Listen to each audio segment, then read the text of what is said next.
लो जी, आज रविवार का दिन, बहुत सुंदर वेदर है यहाँ। काफ़ी बारिश हुई है पिछले दिन। और जो है अब हम नाश्ते के लिए निकले हैं। वैसे चाय के साथ अपने बिस्कुट वगैरह खा रहे हैं। मेरे मुंह में तो अभी तक भी है। क्यों जी? ठीक है, चलें नाश्ते के लिए। Okay done. ये नाश्ता किया जा रहा है। ये नाश्ता, ये हम हैं लज्जा राम आश्रम में। ये पांडु पिंडारा वालों का है। अच्छे से खा रहे हैं ना? अच्छे से खा रहे हैं? करिए करिए, नाश्ता करिए।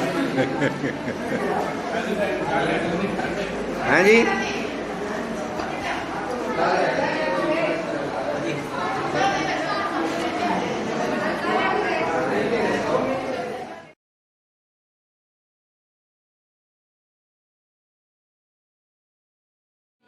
मूर्तियों का नहीं घर में, वो इसी जगह का है।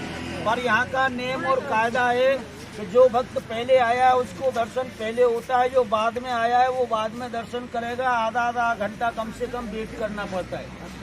जिसको ठाकुर जी से प्रेम है, भगवान से प्रेम है, दर्शन से प्रेम है, मेरी बात का बुरा नहीं मानना, वो तो साथ में चलना।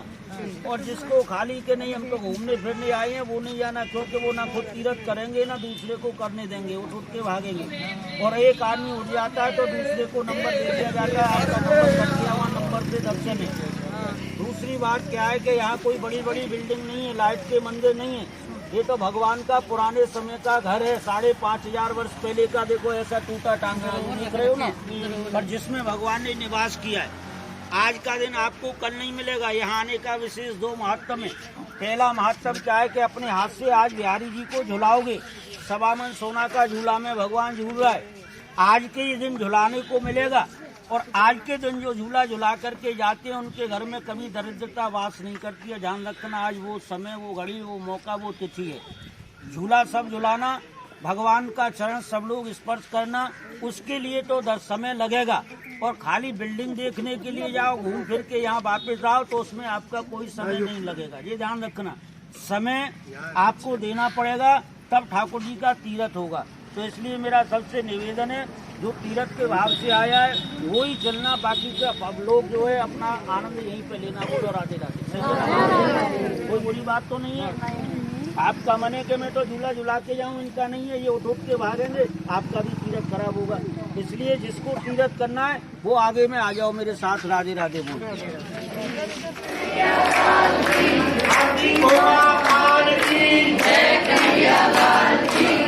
एक बार ऊपर हाथ करके हंसो।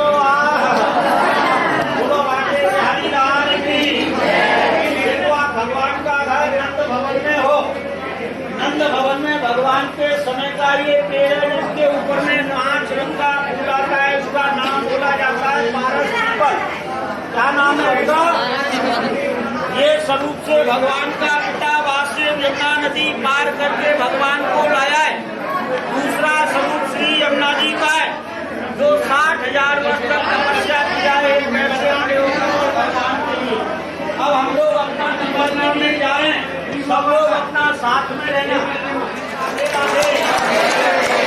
राधे राधे। एक बार ऊपर हाथ करके हंसो। देखो इसमें आपका 1 रुपये का खर्चा नहीं है। मन से एक बार और हंसो।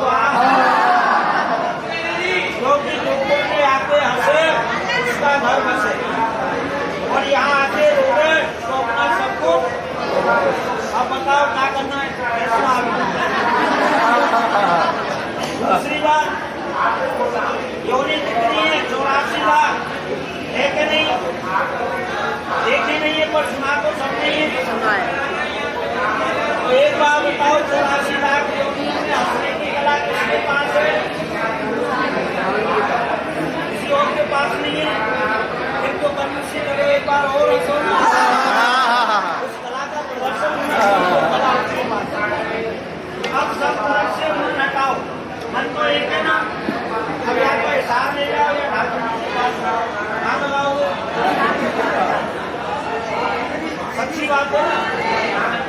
जो जहाँ बैठा है मेहनती दोस्त के घर की तरफ छिपक के बैठे रहना, जल्दबाजी नहीं करना।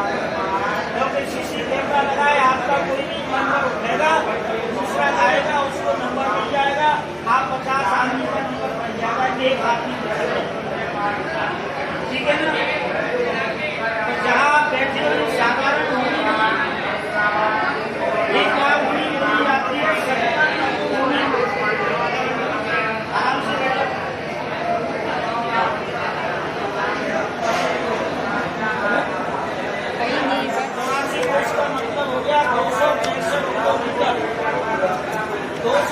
65 किलोमीटर में पूरा ब्रजमंडल 84 कोस बसा है।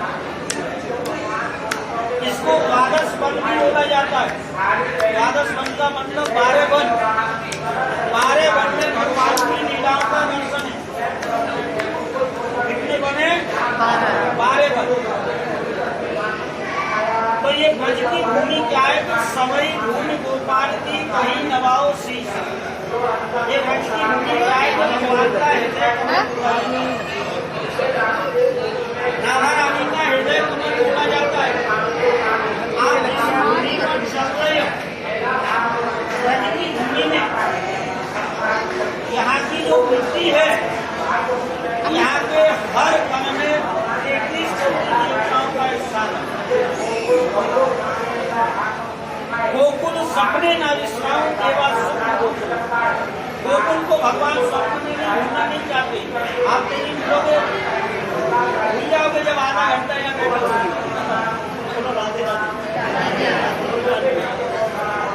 जिस पुण्य पवित्र भूमि पर आप बैठे हो उसको कामना संकट कटो।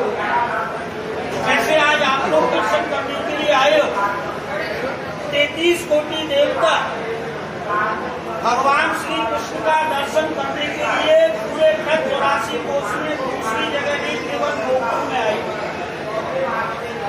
और जब देवता ने दर्शन किया, नाचने लगे, गाने लगे, नगर आनंद हुआ। जय कन्हैया लाल की। हाथी घोड़ा पाल की और जय कन्हैया लाल की। हाथी घर में मनाते होंगे, वो इसी घर का प्रतीक है। इसका दर्शन करने के लिए स्वयं कैलाश पर्वत छोड़कर के शंकर जी भी यहाँ गोकुल में आए।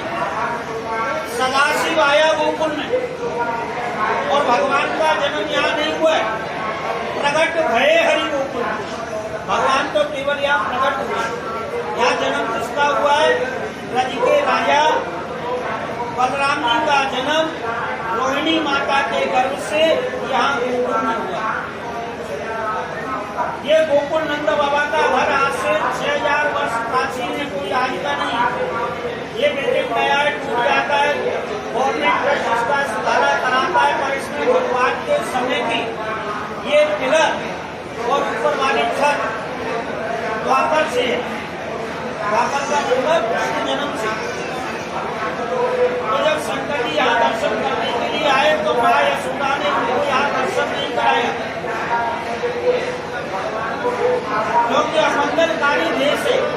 शंकर जी का देश कैसा है? अमंगलकारी। और सबका मंगल करने वाले, पर देश अमंगलकारी। देवों के देव महादेव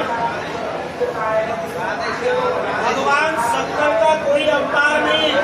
आज अनाद काल से भगवान शंकर है और रहेंगे, कोई अवतार नहीं है। वो देव स्वयं गोकुल में आए और माँ यशोदा से प्रार्थना किया तो माँ यशोदा मना किया, मैं तेरी को राधा का दर्शन नहीं कराऊंगी।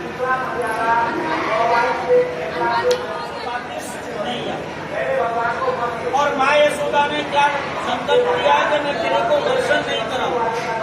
क्रिया हट और योग हट दोनों हट का लीला का दर्शन है। क्रिया हट में कौन है? माँ यशोदा। मैं तेरे को दर्शन नहीं कराऊंगा। द्वापर में भी कोई कथा थी और कलियुग में भी कोई कथा है। क्रिया हट का मतलब जानते हो, अगर माता बहन किसी बात के लिए घर में आ जाए, उस काम को पूरा कराने के लिए घर में कलेश कितना भी हो जाए, इसको बोला जाता है क्रिया हट। और योग हट उसको बोला जाता है कि शरीर नष्ट हो जाए, जिस चीज का संकल्प ले लिया उसको पूरा करना। दोनों में जब झगड़ा हुआ, फैसला किसने किया? कन्हैया। 3 दिन 3 रात्रि तक स्वयं भोलेनाथ आज जिस पवित्र भूमि पर आप बैठे हो, यहाँ बैठ करके ओम नमो भगवते वासुदेवाय का जाप है। कथा भी सुनते रहना, मानसिक रूप से ओम नमो भगवते वासुदेवाय। 3 दिन के बाद में माँ यशोदा ने दरवाजा खोल करके देखा, बोले साधु चला गया होगा से। पर जो भगवान का परम भक्त होता है और जिस पर पूर्ण कृपा मेरी राधा रानी श्री जी करती है, वो भक्त जब तक प्रभु का दर्शन नहीं कर लेता है तब तक इस साथ छोड़ते नहीं जाता। आप ये नहीं समझना कि आप यहाँ तक आए हो तो कोई पैसे की कागज से यहाँ तक आ गए।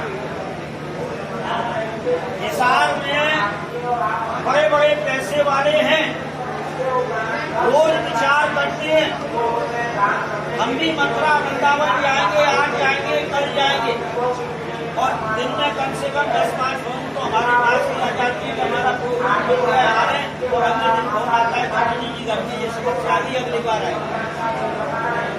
रोज विचार कर रहा, माँ यशोदा को चिंता हो गई कि ये साधु तो मर जाएगा, भूखा प्यासा 3 दिन हो गए, है ना।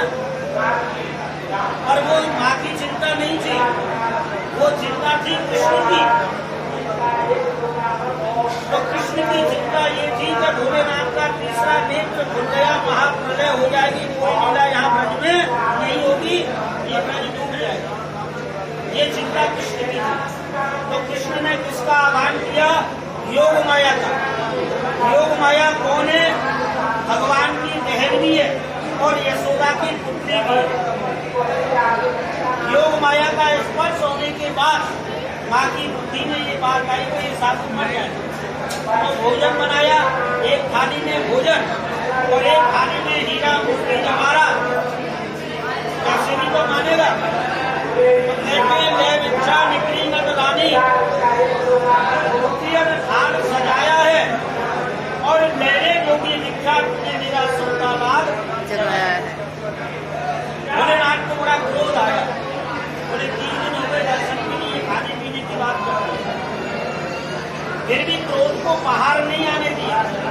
बड़ी निवेदन किया कि ना चाहिए तेरा हीरा मोती, ना चाहिए धन माया है, और तेरे लाला का दर्शन करने काशी से योगी आया।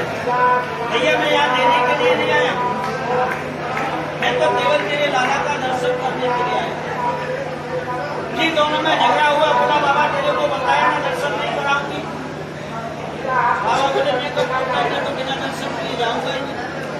अब कृष्ण ने उनका फैसला किया, कृष्ण रोने लगे।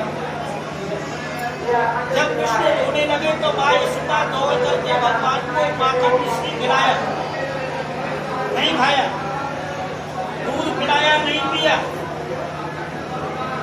माँ यशोदा पूछने लगी आपको क्या आवश्यकता है? तो भगवान ने यहाँ क्या मांगा? चंद्रमा। चंद्रमा या तो संपत्ति के माथे में और या फिर आकाश में रहकर। माँ यशोदा बड़ी चालाक है, सोने की थाली में जल भर दिया और ऐसे रख दिया तो ऊपर से परछाई पड़ने लगी। भगवान घुटनों के बल चल के उस चंद्रमा को उठाने लगे, हाथ में नहीं आया तो और रोने लगे। बोले अब क्या हो गया? बोले झूठ बोलती है तो नकली है, हाथ में आता ही नहीं। तब गोपी दौड़ करके आई और बोली अरे माँ जो दरवाजे पर साधु बैठा है ना उसके माथे पर नहीं चढ़े, तो उससे प्रार्थना कर, वो अगर चंद्रमा ले देगा तो हमारी माँ यशोदा आई दौड़ कर, बोले बाबा आपका जो चंद्रमा है ना ये हमें दे दो। बोले आदान प्रदान का जमाना है, मैंने दर्शन करा। आज 10 रुपये का आदमी कहीं भी दान करता है तो 1 लाख रुपए ठाकुर जी को डिमांड पहले रख देता है। आदान प्रदान का जमाना है, उस 10 का भी भरोसा नहीं कि वो अगर सामर्थ है कहीं फटा दे और बीमार नहीं चल रहा उसको ठाकुर जी को देगा। तो ठाकुर जी ने क्या किया? माँ यशोदा की